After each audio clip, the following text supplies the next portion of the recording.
Jadi mendahulukan reward dari punishment. Baik. Jadi dalam kehidupan ini Bapak Ibu sekalian, kita tidak boleh putus asa karena rahmat Allah sangat besar. Boleh jadi kita gagal di satu sisi, tapi ada kesuksesan menunggu di tempat lain. Manusia seringkali ketika dia gagal di satu situasi, satu tempat, kemudian langsung menyerah. Tidak mengambil tadi itu patahan-patahan pensilnya untuk diraut kembali supaya bisa berfungsi ulang. Baik, yang ke-8. Filosofi pensil itu, saya harus lihat jam terus Pak. Masih lama ya? Iya. Yang ke-8, pensil itu dia sederhana itu, pensil sederhana dibanding dengan nggak ada pensil yang mahal-mahal banget tuh. Ya, pensil itu sederhana, tetapi seringkali menemani orang-orang terhormat di tempat-tempat terhormat. Pensil itu kalau di tempat-tempat di hotel-hotel itu, kalau ada convention apa begitu ya, nah itu tersedia tuh pensil-pensil itu. Untuk apa? Untuk membantu orang menulis hal-hal yang mungkin sederhana, tetapi sering menemani orang-orang terhormat di tempat-tempat yang tidak biasa. Dalam kehidupan ini maknanya adalah kita tidak perlu takabur. Kita biasa-biasa saja, apa adanya.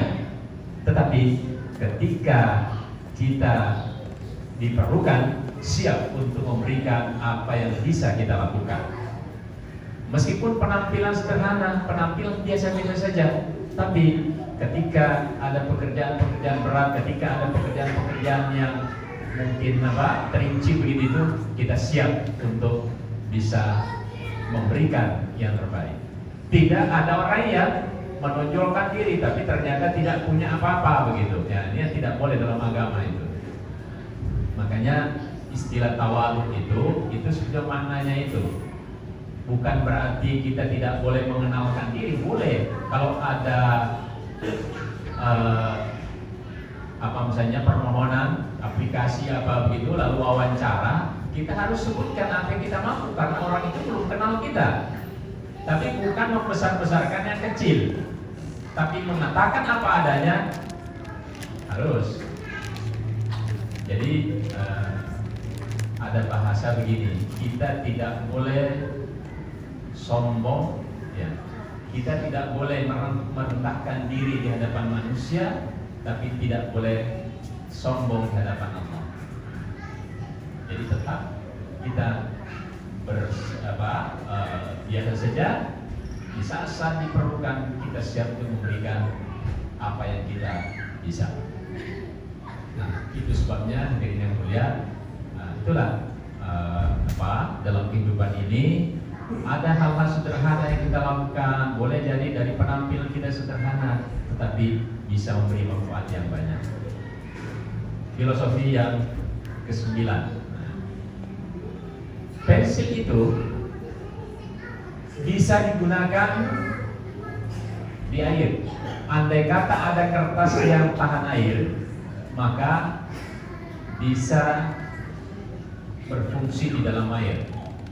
Bahkan di angkasa luar, pensil itu masih berfungsi. Kalau pulpen Bapak Ibu, kalau di Mars itu di bulan atau di angkasa luar itu, dia tidak bisa dipakai itu. Kenapa? Karena tintanya itu tidak jauh dari gravitasi. Jadi tintanya itu melayang-layang ya, sehingga dia nggak bisa dipakai itu. Kenapa kita bisa pakai pulpen itu di sini? Karena masih dekat dengan gravitasinya itu. Kalau sudah jauh, nah nanti di angkasa itu melayang-layang. Itu sebabnya mengapa astronot itu, kosmonot, selalu membawa pensil. Selain komputer, digital segala macam, selalu ada persiapan pensil itu. Andai kata semua macet, bisa menulis dengan pensil. Sekali lagi maknanya seorang hamba mestinya ia selalu memberikan yang terbaik, memberikan manfaat dimanapun ia berada.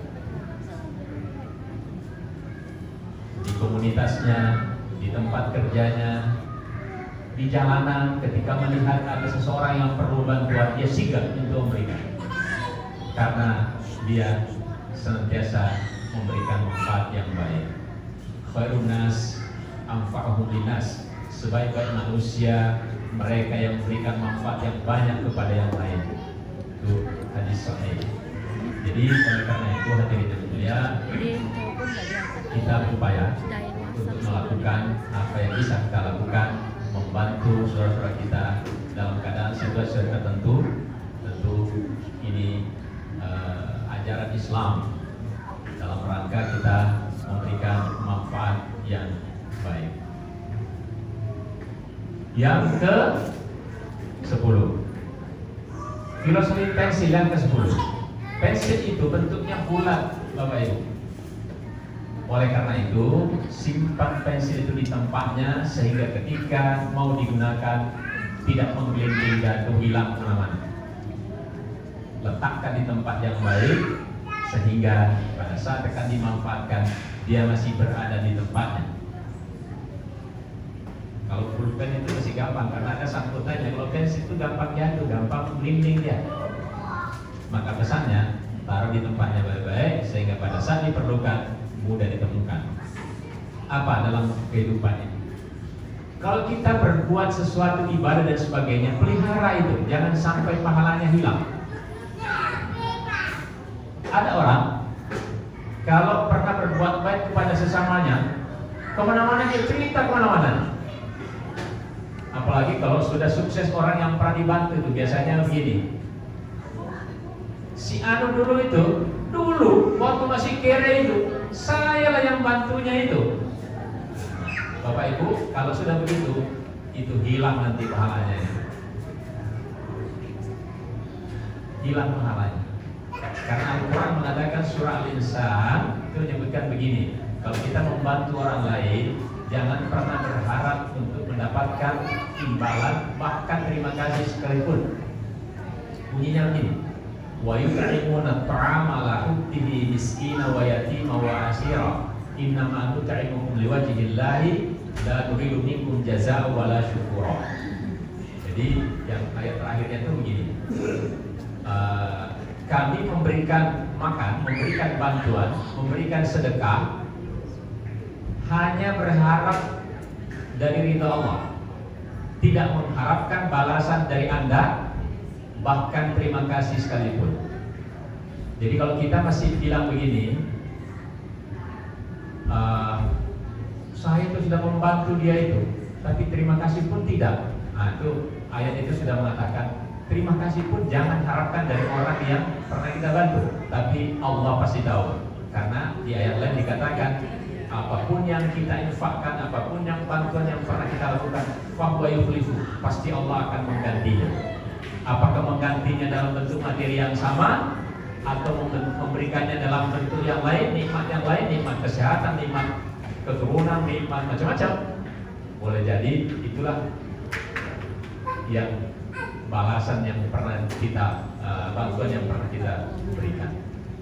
Nah, oleh karena itu harus dijaga, karena kalau seseorang beribadah dengan riya itu tidak ada nilainya. Kama sali sofwan yang alaihi turabun fa asabahu wabilun fataruna sujan. Jadi orang riya itu seperti debu yang berada di atas batu licin, miring pula, lalu ditimpa hujan deras, nggak ada yang tinggal.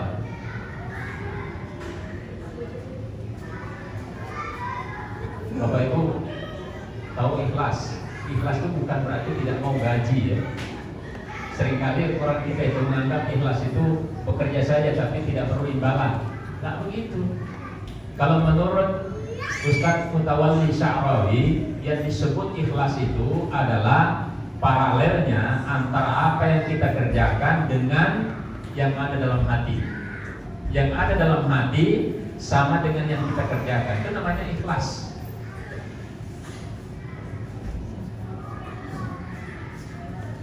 kemarin belum lama ada seorang direktur di Jakarta, direktur ekspedisi, jadi ngantar-ngantar barang, ngantar kereta api. Kebetulan sahabat saya direkturnya itu bertanya begini, Pak Darwis, sholat duha itu berapa rakaat sih Pak?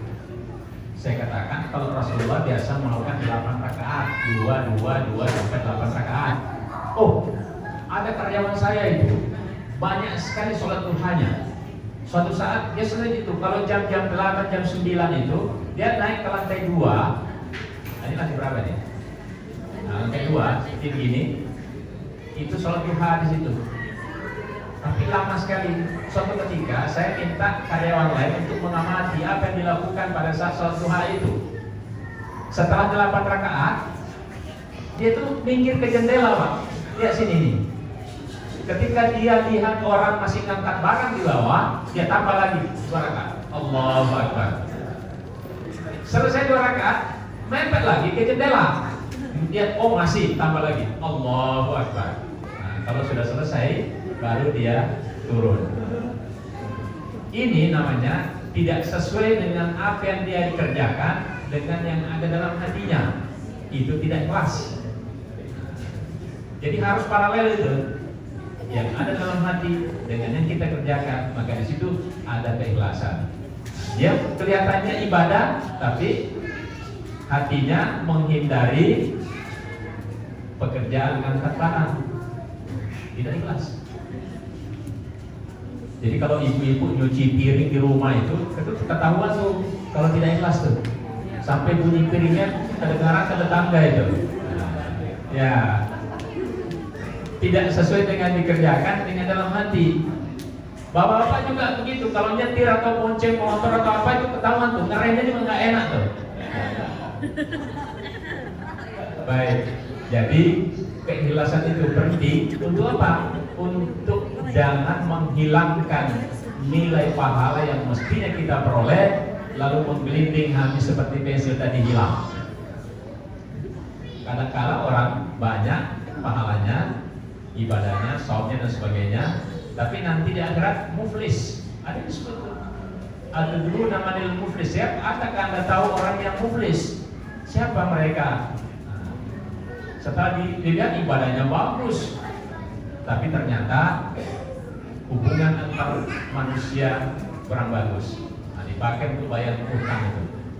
Nah, itu kita semua tahu itu. Nah, kisah itu apa? Hadis itu bahwa di akhirat ada orang yang muflis, bangkrut, ibadahnya bagus, tetapi ternyata hubungan, nah ini yang namanya tidak bisa menjaga ibadahnya itu, tidak bisa menjaga pahalanya. Saya ingin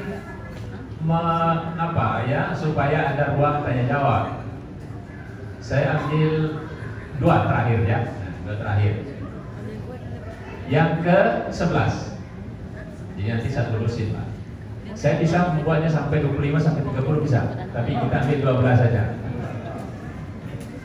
Yang ke-11, pensil itu ada saatnya pendek, Pak. Ada saatnya pendek. Tapi sependek-pendek pensil itu tetap bisa bermanfaat. Paling tidak untuk ganjel pintu. Kalau di kampung dulu itu pintu susah, cari orang pensil yang sudah tidak terpakai, itu dipakai ganjel di bawahnya itu. Atau saya waktu kecil suka main layangan, Pak, Bu. Jadi kalau ada benang layangan yang kusut, itu cari pensil yang sudah pendek, karena kalau yang panjang kita dimarahi oleh ibu. Jadi pakai yang pendek, dipakai untuk menggulung benang yang kusut. Maknanya apa? Dalam kehidupan ini usia kita bertambah terus, ada saatnya kita pensiun, sudah tua dan sebagainya. Jangan pernah merasa sampah masyarakat. Setua-tua kita boleh jadi sudah sering kali lupa macam-macam. Karena itu juga sunnatullah. Dalam Al-Quran disebutkan, wa minkum may yuraddu ila arzalil umur, sebagian Anda akan dipanjangkan umurnya, likai la ya'lama min ba'di ilmin, supaya dia tidak mengetahui apa yang pernah dia, informasi yang pernah dia peroleh. Jadi itu peaknya Bapak Ibu itu di usia 40 itu. Jadi kalau orang sudah sampai 40, dia memorinya akan menurun. Jadi nanti tidak ada yang seumur dengan saya di sini, Pak. Saya saja sekarang ini sudah 63 tahun, mau masuk 64. Nanti tanggal 25 Maret 64. Itu sudah sering tertukar antara, bukan sering, pernah lah ya, bukan sering, antara sabun mandi dengan sampo. Kan cair ya, sabun mandi kan sekarang cair. Ini sabun dijadikan sampo, sampo dijadikan sabun. Itu karena faktor usia. Ya, surat likaila ya'lam min ba'di ilmin syara. Tapi hadirin yang mulia, meskipun kita sudah berusia, rambut putih berubah dan sebagainya, tetap kita punya makna di mata Allah, tetap kita punya makna di hadapan manusia. Bisa tetap mengasuh cucu, bisa tetap melakukan apa saja. Bahkan kalau ada orang tidak bisa berjalan sekalipun, dia masih bisa mendoakan sesama muslim, bisa mendoakan orang lain. Itu sebabnya Rasulullah mengajarkan ada doa, Allahumma gfir lahu, Allahumma gfir lahu, nanti itu al-ahya'i minhum wal amwat. Diberikan slot begini itu sehingga kita tetap mendapatkan pahala. Ucapan-ucapan subhanallah, alhamdulillah, la ilaha illallah, Allahu akbar, itu adalah ucapan-ucapan yang oleh hadis dikatakan dia ringan dalam ucapan tapi berat di timbangan. Jadi ada begini, Rasulullah itu di zamannya itu sudah ada gap juga antara the have yang punya dengan orang miskin. Jadi suatu saat kelompok orang miskin ini protes kepada Nabi, Rasul, nggak enak banget jadi orang miskin. Kenapa? Itu orang-orang kaya, dia bisa sholat, dia puasa, sebagaimana kita puasa sholat. Tapi ketika mereka bersedekah, sedekahnya besar, kita kecil. Pastilah mereka lebih cepat masuk surga itu. Kata Rasul, sini dekat sini. Mereka ini kan sahabat. Maukah saya beritahu sebuah amalan yang kalau Anda baca amalan itu pahalanya bisa menyamai orang-orang kaya itu? Mau Rasul? Nah, diajarin gini. Perbanyak membaca Raudatul Jannah. Jadi Raudatul Jannah itu ada dua Bapak Ibu. Satu tempat itu ada di Masjid Nabawi. Satu bacanya itu apa? Ini, subhanallah, walhamdulillah, wala ilaha illallah, wallahu akbar. Ada yang menambahkan wala hawla wala quwwata illa billah, tapi yang dalam hadisnya itu subhanallah, walhamdulillah, wala ilaha illallah, wallahu akbar. Kata Rasul, perbanyak ini baca. Kalau kamu membaca ini banyak, maka kamu bisa menyamai orang-orang kaya itu. Ini orang-orang miskin, berbunga-bunga hatinya. Begitu dia biasanya datang ke masjid itu jelang azan, ini jauh sebelum azan sudah datang ke masjid. Itu apa? Baca itu subhanallah. Kadang-kadang goyang kepalanya nih. Subhanallah, alhamdulillah, wala ilaha illallah, Allahu akbar. Masya Allah, ini orang-orang kaya. Melihat perilaku orang-orang miskin itu, apa yang tidak biasanya begini. Mereka dekat, dia membaca subhanallah, dia dengar. Besoknya orang-orang kaya itu datang juga ke masjid lebih awal, membaca juga itu subhanallah, alhamdulillah. Yang namanya manusia Bapak Ibu, aksara syai'in jadalah, itu kata Al-Quran. Manusia itu paling banyak apa?